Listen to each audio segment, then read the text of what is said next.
had to fill the Camry back up. I'm well, I don't know. It doesn't really bother me, but I do usually let myself get to past the 0 miles remaining. There's a gas station pretty close to where I live, so I mean, whatever. But I had a nice little bit of entertainment when I was sitting there. These two guys looked like they just came from or were headed to some kind of car show. Right, so one guy's loaded up in this sort of Hemi looking kind of thing. I mean, as soon as he put it in reverse out of the parking spot, barely backing up, the thing was roaring. But he almost backed right into some girl in her minivan because he wasn't looking. Like, have some class, man. If you're gonna walk around in the fancy pants car, don't fucking crash it, you know? But that's just kind of funny. So plan for arms, as usual, tricep pushdowns, tricep overhead extensions, biasing a bit more long head, kind of tricep stretch, and then, just some squeezing stuff in between. Biceps is much easier. For me, my, at least relative to each other, my biceps are a bit ahead of the game. So that may have translated from doing a lot of pulling based workouts when I was younger, with all like the gymnastics and conditioning and stuff. But also maybe I've just got biceps that are a little more responsive to my training than my triceps are. But I think with the added stretched position kind of stuff, with the putting myself in an overhead loading position, that's going to help me out a lot. But I mean, once you've got the basics down, there's no reason to be really going crazy with fucking flipping your training routines upside down and doing totally different workouts or anything else that frequently. I mean, if somebody were to tell me that they're completely jumping around different weekly splits, and like they're telling like they'd say, well, I was doing some high volume Jay Cutler work for a while, but that was last week. Right now I'm watching some Meg Menzer kind of stuff, so I'm doing my 3 sets 4 times a week, or 3 sets twice a week. There is a certain kind of just coolness factor to jumping onto a bandwagon from somebody that you like, right? I feel pretty fucking cool doing a set of let me think of something here. Doing a set of, just straight barbell squats whenever I do them, because I'm like, oh yeah, I know a certain Mr. Platts who's doing these barbell squats too, so I get to feel kind of cool. Or it's like people wearing Air Jordans, you're just like him. But don't forget, man, there's not that big of a necessity of extreme complication of your workouts. Now, what I mean by that is, like, I say this analogy a lot, like the guy who lifts in the fucking football weight room, squat, bench, deadlift, maybe some accessory work, his ass is going to get bigger and stronger than somebody who just does some scrappy, fancier training, a little bit more, kind of for show. And I think that's got to be the primary driver of, all of our kind of form-based, like execution-based routines.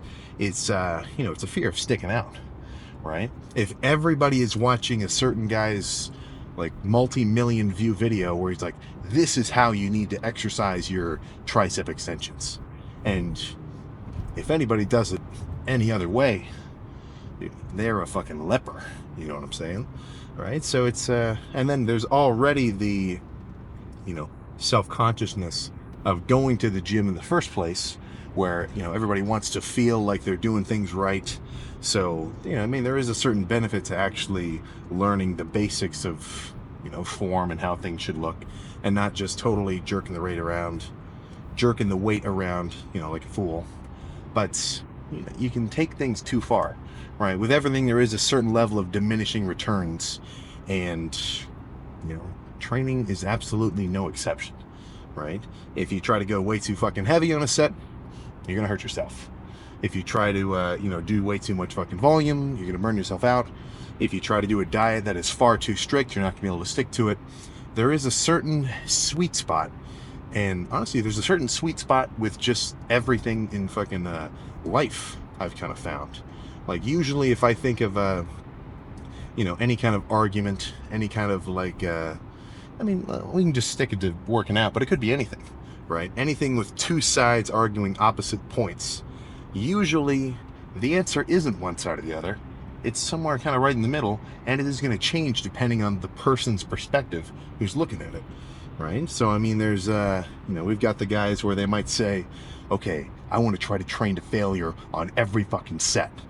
I mean, these posts where like somebody's crazy enough to say, if I don't train to failure, I am a failure, right? And then we've got the some of the guys where it's leaving 3 reps in the tank on your top sets, leaving 2 reps in reserve, even up to 4 reps in reserve at sometimes. That can still be an effective set, and you're still going to make just as much gains as if you did train completely to failure. But then you're going to save yourself some of that extra fatigue, which right in the sweet spot is kind of where I lie. I do think that there is value when you do your heavier, kind of more compoundish lifts. It's where those sets are actually until you physically cannot do another rep. Like later, I'm going to do some heavier cable curls where I might only get 10 reps or 8 reps or so, right? And I'll try to go to a point where I physically cannot curl it one more time. But after a couple sets like those in the beginning, when I'm fresh and I'm moving on to the last few sets of the workout, where I'm more so concerned with making sure I completely pump up my biceps, fill them up with blood, then if I grab the like a 30 and I'm doing some real squeezing based sets, and by 15 reps my triceps are on fire or my biceps are on fire, I could put it down and wait for a few minutes and do it again. I don't think that was a waste of a set because it wasn't completely to failure, right? I mean, there's a lot of things where I just think it's a little kind of annoying for me to see where in every comment section, which honestly is already that's probably just on me for getting upset at any kind of social media comment sections. And I don't mean mine, I mean just like anywhere. Like if you look at any fitness post and then scroll down through the comments, right? You're gonna see all sorts of fucking arguments. But usually there is a sweet spot right in the middle. And for anybody to really be a die-hard, like, okay, I'm gonna stick to this specific idea, anything else is completely fucking wrong. I mean, it's just a closed mindset, And I've definitely been there before with some things, but I'm trying to make sure over time I get a more, not holistic in a nice way, but like an entire kind of viewpoint of, my training specifically for me in different kind of forms and everything, to the point where I can continue to make sure I'm growing, right? So I think that's what people should maybe start off any of their argumentative points with, is before you really say, well, I would never do an overhead tricep extension with a rope, I would only want to use dumbbells or an easy bar, you're a complete idiot for doing it that way. Look at your own triceps, man. It's right, that's I've said this before, that was a pretty classic argument ender in a lot of the old bodybuilding forums, or even ones kind of floating around now. Two guys will be going back and forth about what is better on, whatever kind of chest day. It's like, well, you should really put it at 30 degrees for incline bench for maximum activation. And then the guy who's bigger just ends up saying, all right, bro, post physique. Let's see what you're really working with. Let's see if you can actually back up your words with the results from your training. Yeah, I think Instagram needs to, they need to add another verification to accounts, right? Where you can actually submit your build and have Instagram verify you as actually being jacked. I think a lot of comment section would change that way. But that's just a little gripe there. So, plan for arms. I can already feel my cheeks tingling. Pump them up to hell. Pose down. Go home and eat. Pretty simple fucking plan. And I'm going to make sure to execute it with extreme prejudice. So, let's just get started. I'm sure as this workout progresses, I'll probably end up hitting basically every kind of set I know how to do, which is usually what I'm aiming for. I mean, sometimes I'll have a more simple lift, but I mean, what do you have, right? A lightish squeezing set with like a full half second hold, slow, eccentric, pretty classic. After a few of these, I might switch to an overhead stretch bias set, because when I bend over with like a straight bar or something, I don't get that same squeeze at the top, but I do get a much better stretch than with this. And then, maybe some just kind of burnout pump work at the end. Plus, there's all the curls. I mean, we'll just have to see. But I'm already getting amped up with some, I love fair trade. This goes fucking nuts. But let's go crazy here.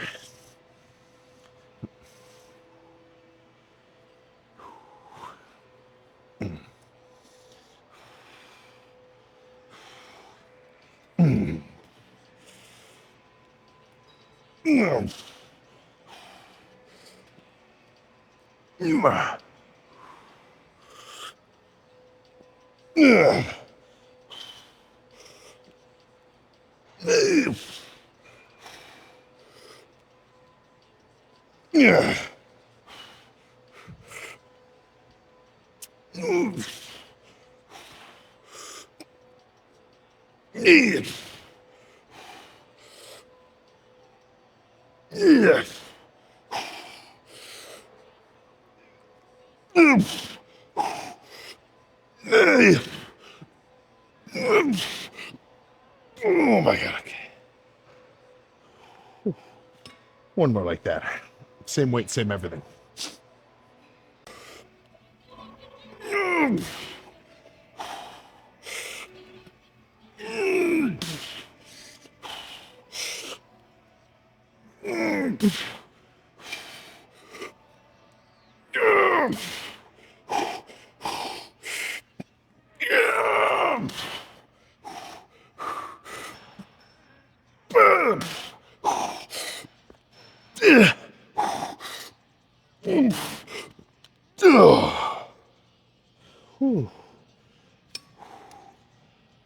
Okay.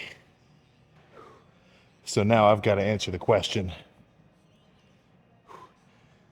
should I do one more of these, because those two felt really good, or say that was enough and try something else? Usually, well, usually I'd say if it's not broken, don't fix it. If something's really clicking, keep going. But I got a tendency to be a little simple with triceps. And like, this is wrecking them, but I'm really feeling mainly long head. Well, how about give me a second to decide, and we'll see what's next. Either one more or something new.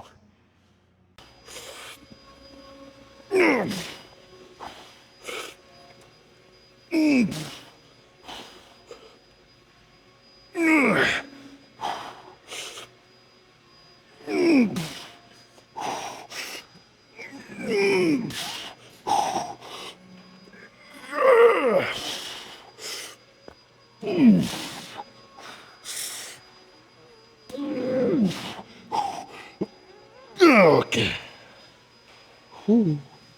All right. And now let's try something else. I'm glad I came back for one more. That's a good finisher. Well, for the rope at least. So here's the plan. The stack is too light for an overhead extension for me. Right, I'm gonna put my left cheek up against the upright, kind of hold myself here. I mean, straight tailbone would simply just be fucking uncomfortable. But the stack is too light. But overhead, if I tried to put a plate on the stack, it'd be too heavy. So my fix is to do a pre-exhausting 5 or 6 reps of a heavy pushdown. Not even close to failure. Well, 6 will feel kind of hard, but like I could maybe do 15 or something. And then transition to this stretch-focused overhead extension.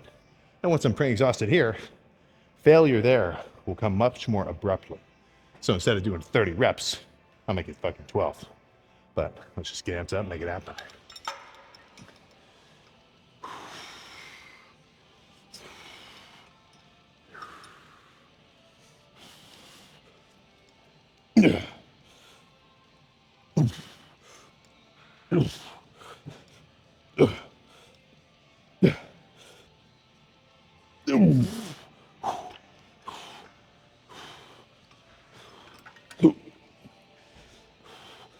No.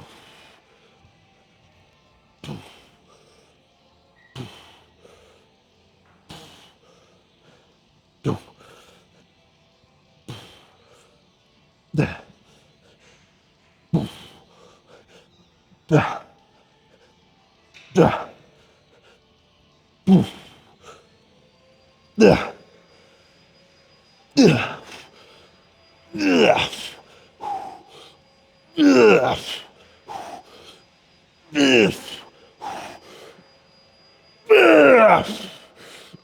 Okay.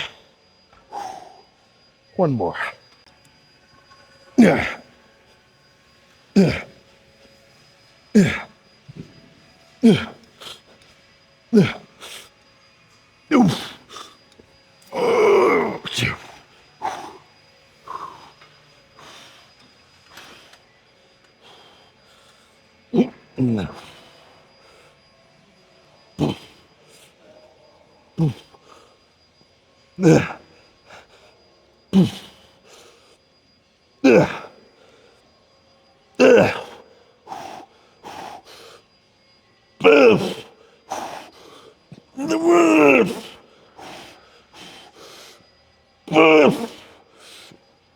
Okay. Ooh. Okay. Two of those is definitely enough. Oh my gosh. Time for something squeezing focused. Not so crazy hefty as this, Jesus. Those 5 sets felt like a pretty solid fucking lift. Now let's just finish off with single arm pushdowns. And like, I want a good squeeze. We're not going to hold it for a second. And 5 reps one side, 5 on left, 5 on one, 5 on the other. The reason I like those, I've said this a million times, is instead of just a regular straight sets rate of fatigue, doing these alternating reps, it almost makes it like a rest pause. So instead of being like fresh to, basically achieving failure in a straight path, now it's more like, okay, 5 reps, I'm getting weaker. 5 reps of rest, I get a little stronger. 5 reps weaker, 5 reps a little stronger, 5 reps. And it's just more of a stepping kind of thing, which, for me at least, always lets me pump them up with just a touch of extra blood. The right side first. Now we're gonna move on to curls.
Okay.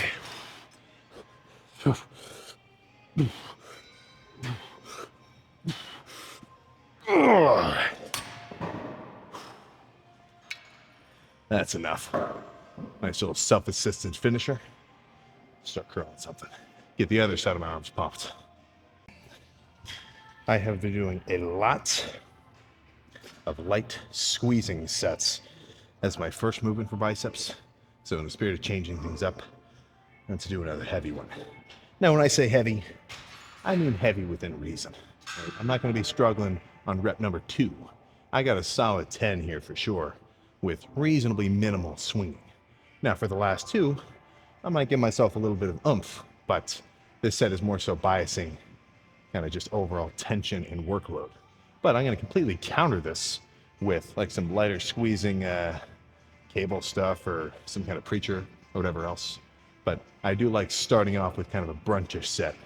Almost like, I feel like a fucking sculptor, right? I'm not going to start with the detail work. I might start with just a full-on fucking sledge and then start to form the shape out of it there.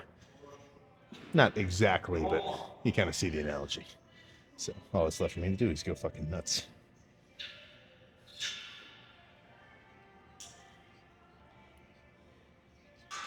As well as just pick a good song.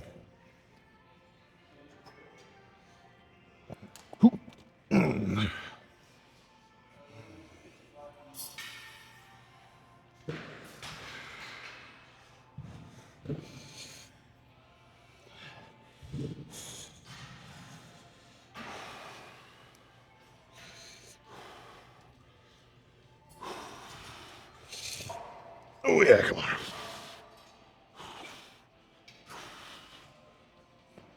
Yeah. Yeah.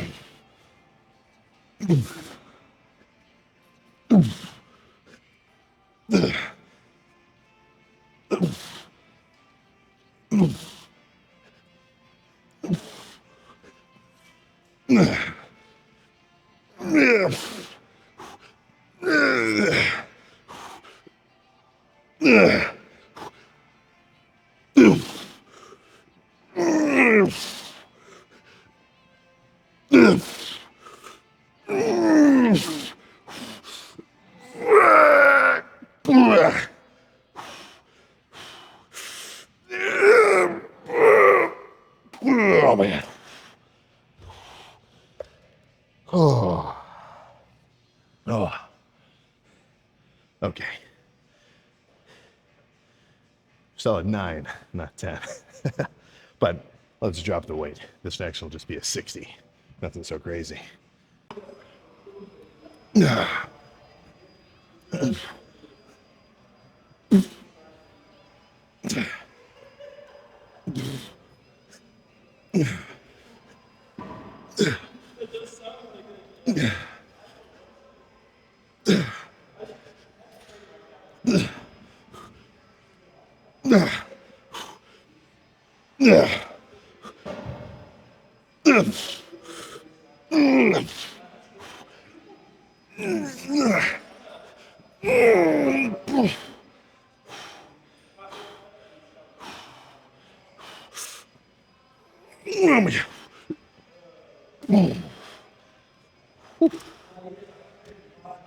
All right.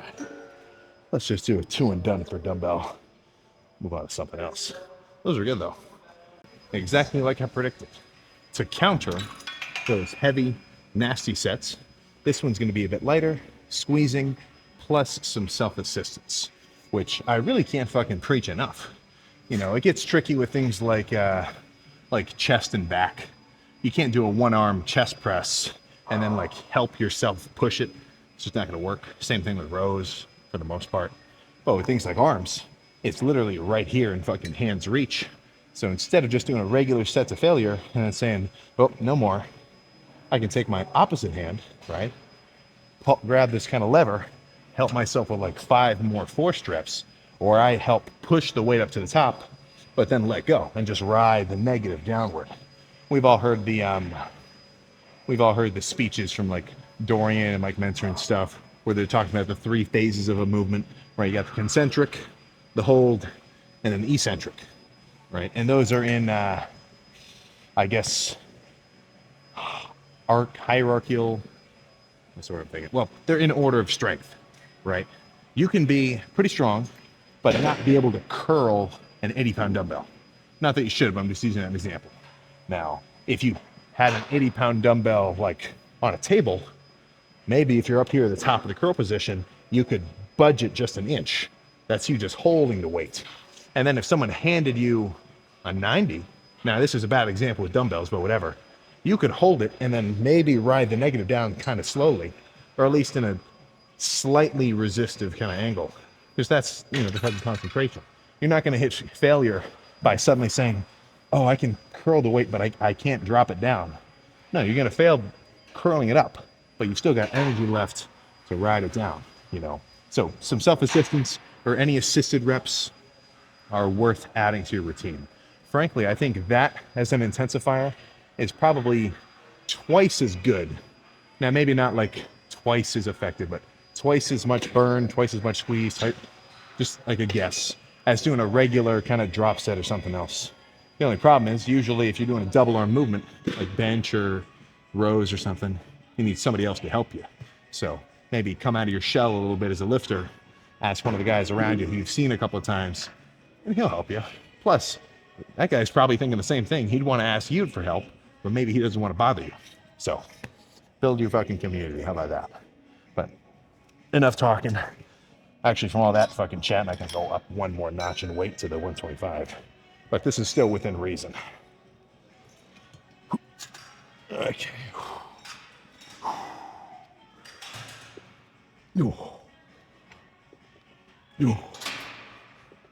Yeah. Yeah. Yeah.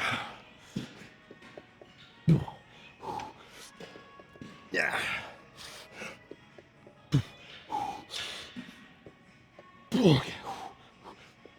Yeah. Oh,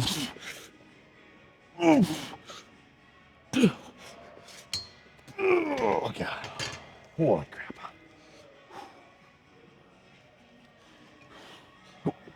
Okay. Yeah. Yeah.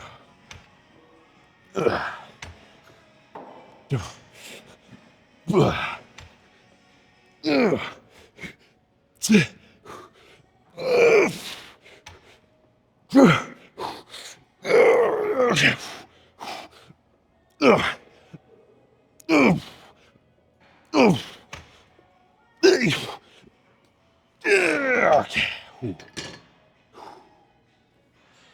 One more. Actually, one notch lighter. But otherwise, same shit.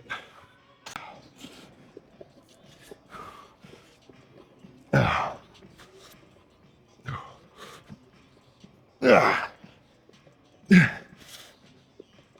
Yeah. Okay.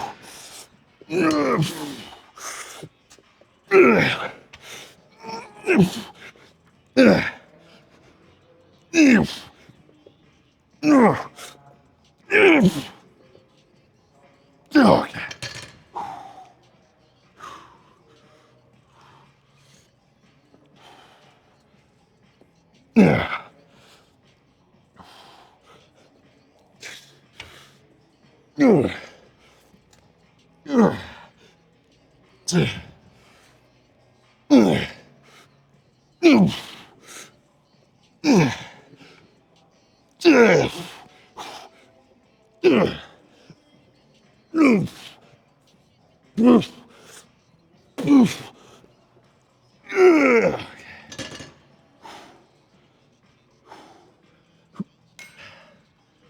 Let's move on. Do a basic, reasonably heavy easy bar curl set. So, nothing insanely fancy.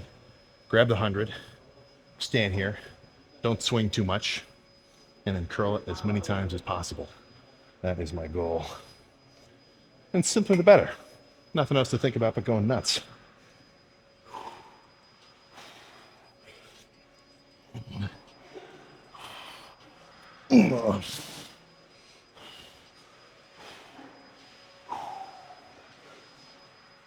Yeah. Yeah. Yeah. Oh.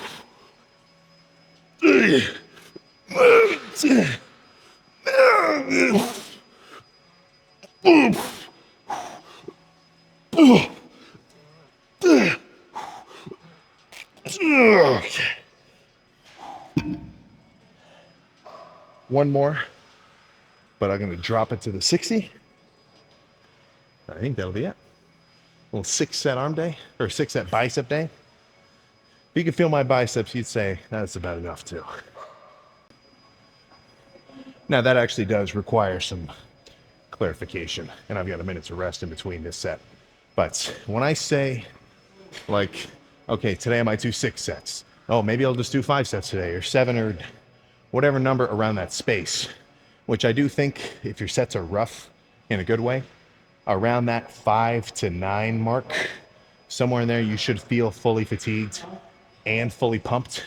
I think, at least in bodybuilding workouts, those two should go pretty much hand in hand. But, you know, it depends on the muscle, depends on the day.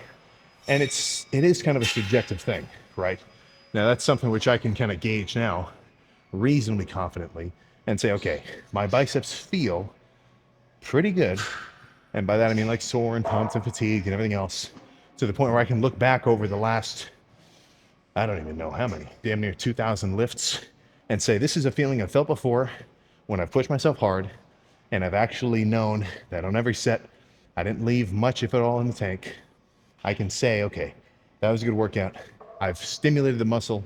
I can now leave, focus on recovery, right? And it's not just an arbitrary number, but I do think it's worth aiming for and trying to pinpoint for your style of workouts specifically, because like I was talking about in the car, how it's usually an in between, like it's always like real life is not black and white, a little bit more gray in most fucking areas. But with lifting, bodybuilding wise, 0 sets, 0 gains. 2 sets, obviously more gains than 0. 4 sets, I'd say probably more gains than 2. That doesn't go on forever, or else I'd be sitting here doing a 500 set, 8-hour Rich Piana arm day like you guys are always commenting about. Volume is not a one-to-one. That's not how the progression and like gains stimulus factor translates with volume, right? If we had a graph right here, Y value, X value, this is how many sets, and this is how much gains it induced.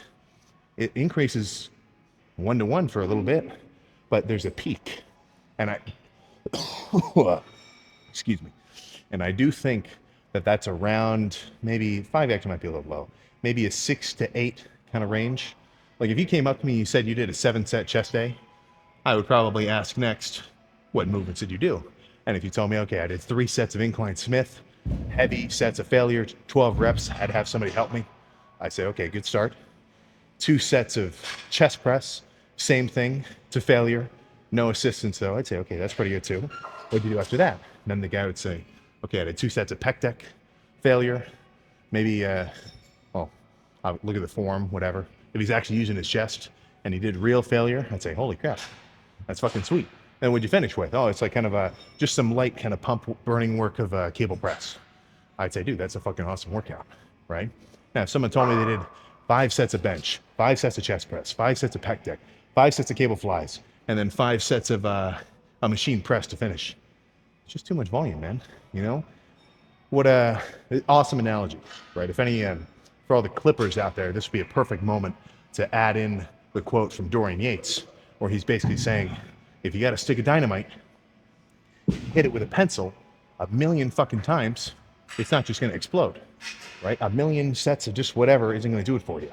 Now, one big ass hard blow with a hammer, thing's going to fucking go off right in front of your face because you gave it the stimulus with the intensity that it actually demands. So that's what I'm trying to think of here. I want every set to be as much as I can give within reason of making it a bodybuilding, muscle-inducing set. You're not going to catch me do a 3-rep max of a curl or of a bench or anything else. Right? So anybody curious about that, you will never see a 1-rep max ever, which I can say with a pretty high degree of certainty. But let's do one more. Pose down and scream.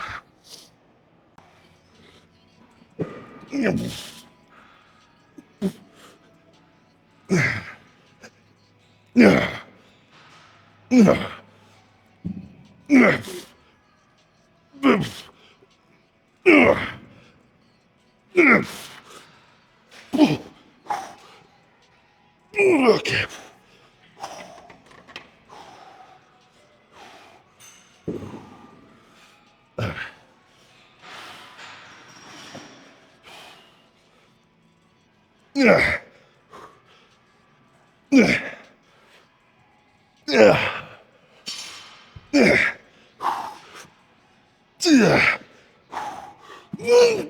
Okay.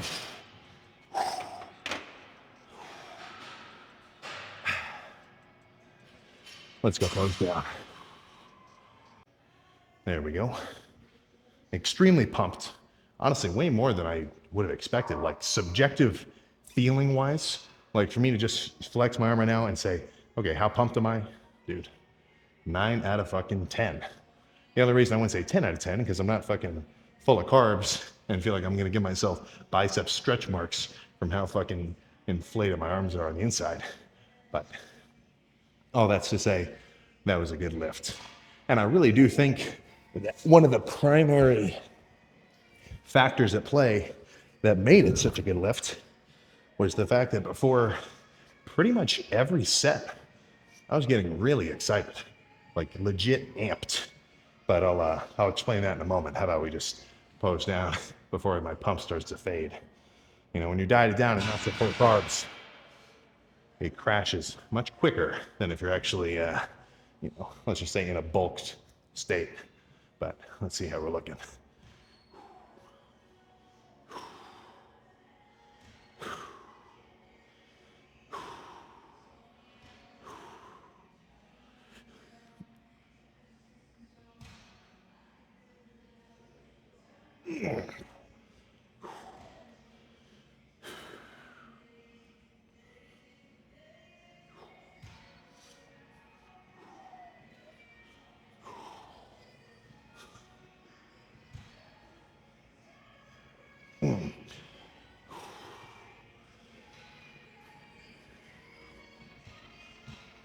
Go. What else is there? Of course, the obligatory British fucking just most muscular. Get a little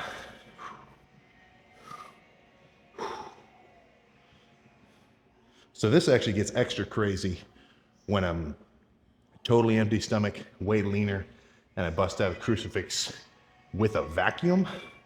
That's what I'm excited for. So that'll be more of a, morning cardio pose down kind of pose. But one of these with a really sucked in stomach and a vacuum, plus like serratus and everything else, it's just fucking cool, So what else is there? Well, not fucking much, huh? But triceps separated, and hopefully, I've never really even at my leanest, I haven't really noticed much tricep feathering. That's something I'll see in my quads, but not so much my triceps yet. Maybe underneath this little pinchable layer of fat beneath my skin is a touch of tricep feathering. But I know biceps have a little freakiness going on. There's a certain like flat part right here where when I'm lean, like extra lean and unpumped, like if I sit here and do one of these, I do have some pretty cool fibers. So all that's just a motivation to get fucking leaner over the course of this diet so I can actually reveal all the fucking fancy pants stuff underneath. I feel like I'm a building with scaffolding all over it. I'm trying to peel that scaffolding off to reveal what's really on, being covered up. But awesome arm day. Let's get in the car and go eat. All done. All freaking done. And there's two, whoops. I just did the same shit that I was just making fun of that one guy for doing, backing up into somebody. But there's two motorcycles parked right outside of this gym. So, for any of my motorcycle riding viewers, be careful. Be fucking careful, man. I mean, I feel pretty safe being wrapped around in a steel cage. So, don't want to do anything that could potentially impact future pumps. That's my little Sam safety tip of the day. But, yeah, for anybody who looked at that set of heavy dumbbell curls and said, Sam, you could probably get just as much bicep activation as if you just did the 60s the whole time, or if you just did the 50s for, a set of 20 instead of a set of 10. Yeah, you're probably right.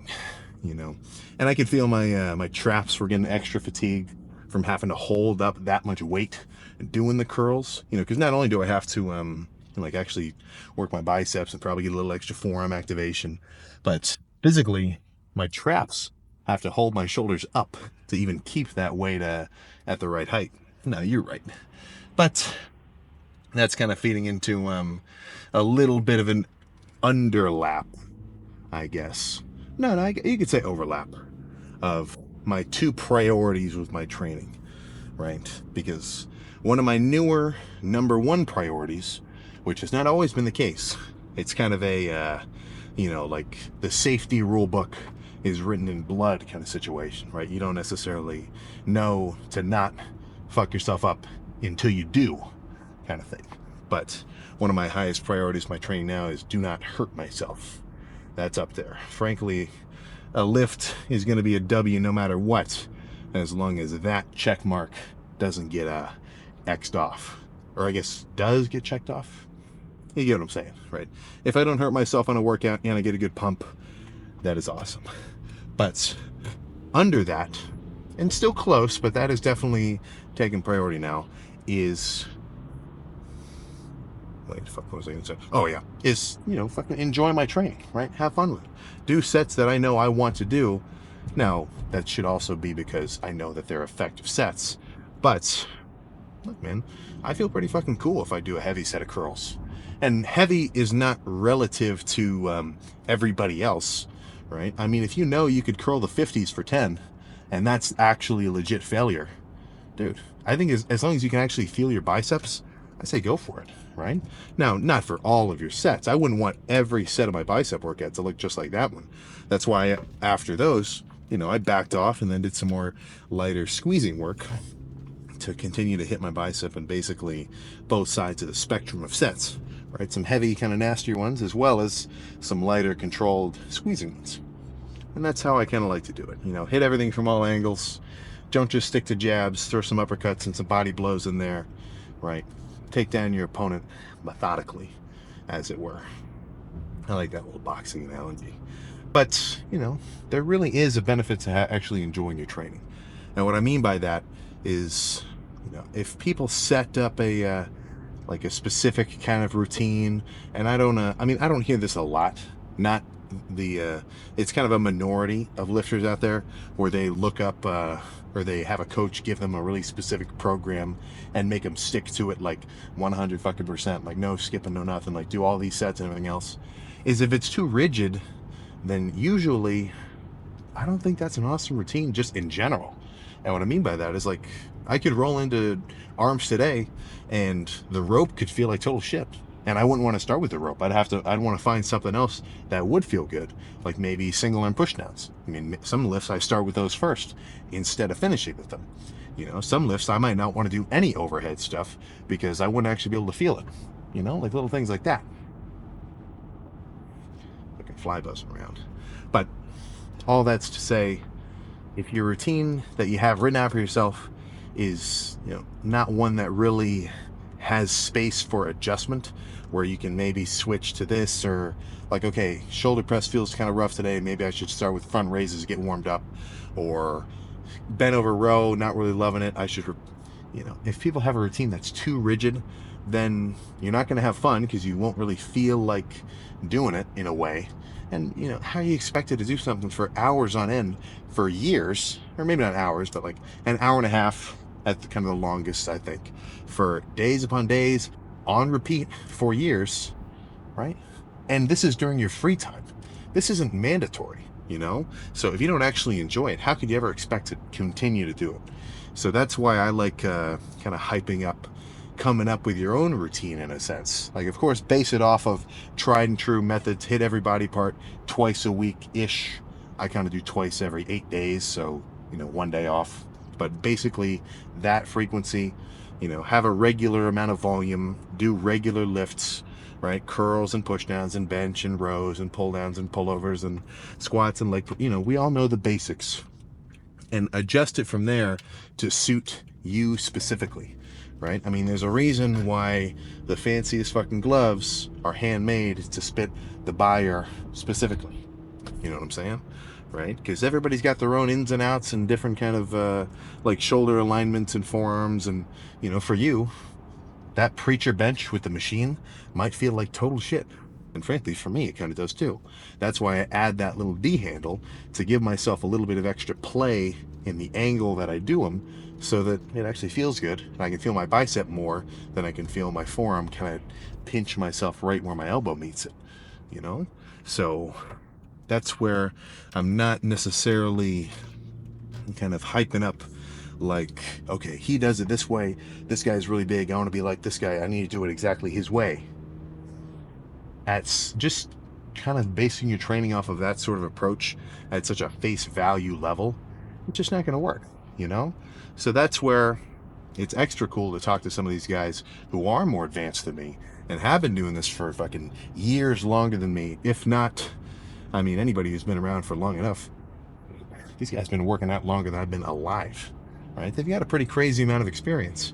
So that's where it is a little bit of the responsibility of these guys who are a little more experienced to kind of articulate the reasonings behind things, I feel.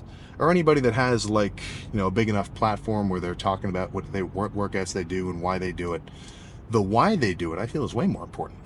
I don't want to hear from somebody like, tuck your elbows in. Dude, you're doing this all, why would you even do it like that? It's just not a fucking productive criticism, you know? When guys can say, I mean, this is kind of personal for me, but if somebody can actually explain why they want, or why they would say doing a specific movement this specific way is more beneficial, or gets a better stretch, or gets a better squeeze, or anything else, then that's what I want to see more. That's what I want to see more in videos, actual kind of detailed articulation of tips. Because if you're just doing something because someone told you to do it, who cares? You know, you don't actually get the gist of it, right? So if somebody tells you, oh, don't stand on the yellow line, you know, the subway's coming, you tell that to a kid, what's he going to say? You know, he's got no fucking idea. Whereas, you know, anybody who's been around a little longer is going to know, like, oh, yeah, maybe I shouldn't stand 2 feet away from a 1,000,000-ton thing, which will just fucking, you know, eviscerate me in 1 second if I trip. A little bit of a gruesome description, but that's what I'm saying, right? The why usually kind of overpowers the what in that way. And if you can think about your training like that, then frankly, you're on the right track. Because that's something I like to think about. If you can get a little bit of a better grasp of like your own anatomy, and maybe not you specifically, but just like your body, I feel like if you you know, it's just not so relevant to just day-to-day life for someone that doesn't work out.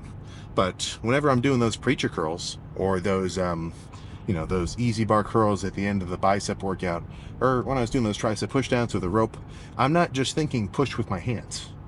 I'm not just thinking, okay, pull the weight up with my hands, push it down with my hands. I'm trying to put myself in almost as though I'm magnifying straight into my bicep or my tricep and thinking, okay, pull my arm up or push my arm down, extend it from the base of my elbow. Another benefits of wearing straps with some of these movements, even the curls too, I like, is it takes away the amount of activation I have to send to my forearms. Because now, instead of doing a curl, and then if you were to basically like have a little information reader on, you know, my concentration of nerves, which are shooting down from my brain all the way down my arm, if I'm not wearing straps, then as I'm doing these curls, I'm gonna have to send a bunch of signals to my forearms to really squeeze and keep holding on to this weight so I don't drop it, as well as sending signals to my biceps, okay, curl this weight. So if I strap myself in, especially for those heavy dumbbell curls, where it would be pretty taxing on my forearms, when I strap in, I don't have to send so many fucking signals down to my forearms. I get a excuse me, like a reasonably strong grip, but obviously we know how easy straps make it to hold something. So now if you were to put that same reader up, you're seeing 90% bicep signals and much less forearm. So that's kind of what I'm aiming for, right?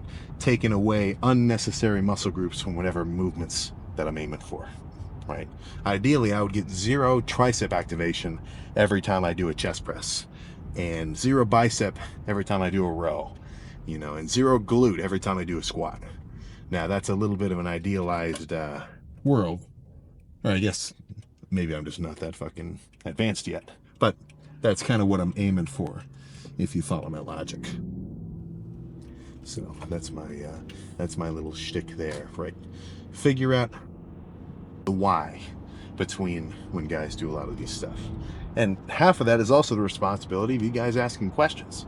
You know, it's maybe don't pry, right? I mean, nobody wants to stop their workout for like a 10-minute chat out of nowhere, but if you know somebody's a bit bigger than you in your gym and you're watching them do a specific curl and maybe you're not totally sure you're doing it right, the guy will spare a couple minutes to tell you. You know, if you ask him like, okay, I'm not really feeling my biceps here. Like, what should I do with this? Or I'm not really, dude, he'll give you some fucking invaluable tips. You know what I'm saying? So, again, getting back to that little thing I was saying on the on that preacher bench, be a little bit more outgoing, right? Don't get too fucking nervous, even if there's a 280-pounder lean in the gym next to you, because he's got some tips, and I'm sure he would be willing to share. And frankly, if you went up to him and asked him a tip, and he told you to back off, he's the asshole, not you, for asking, right? So There's really no way to go wrong. That might seem a little bit daunting. Oh, jeez. But good lift.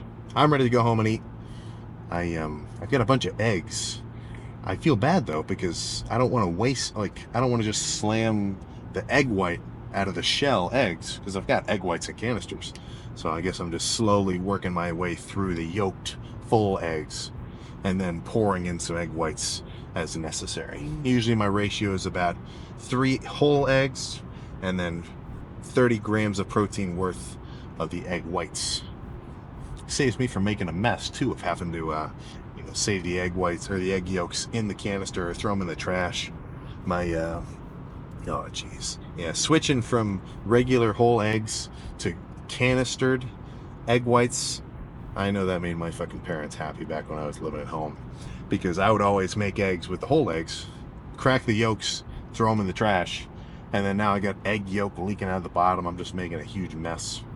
Yeah, so little lifesaver there. Buy yourself some egg whites in the little tubs instead of just spending all your time separating yolks from them. But legs tomorrow. I'm gonna make sure to get a good night's rest, and I'll see you, man.